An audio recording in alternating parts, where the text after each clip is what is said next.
Todd, Bubba Horwitz at BubbaTrading.com stops in today. Good to have you on the show. It's been a long time. It has been, but it's great to be here. Okay, by big demand, he's back, people. All right, let's talk about a lot of things, including the Fed. That meeting gets underway today. It's a two-day meeting. What do you think will happen here?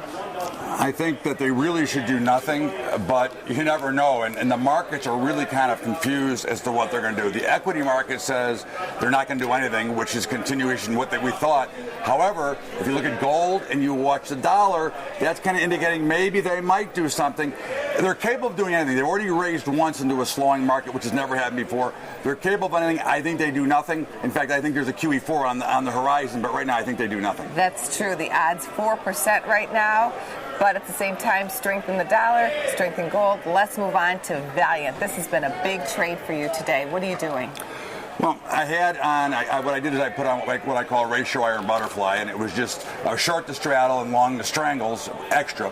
And of course, the stock is just getting absolutely pummeled today, and you know it's down into the mid-40s, which it hasn't been seen. It had some bad news this morning, as well as there's some fraud going on and some other things.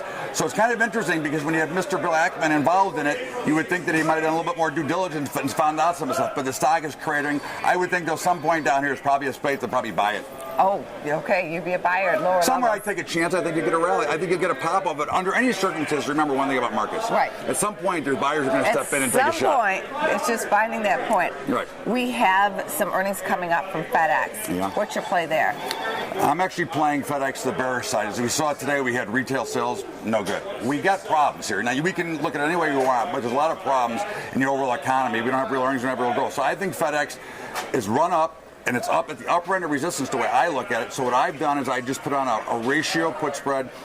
I sold the 144 put. I bought the 142 put, 5x4.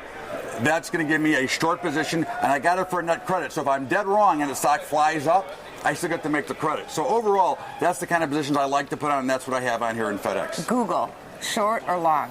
You know, I liked it long last week. I like it short now. I think that 750 is a great level. I think that, again, we've seen it just kind of change this channel. I look for it to pull back to 700.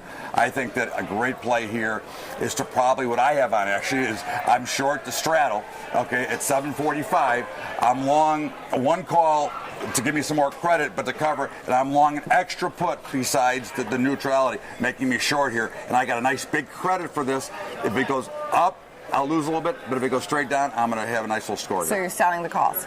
I sold the call spread as part of the straddle.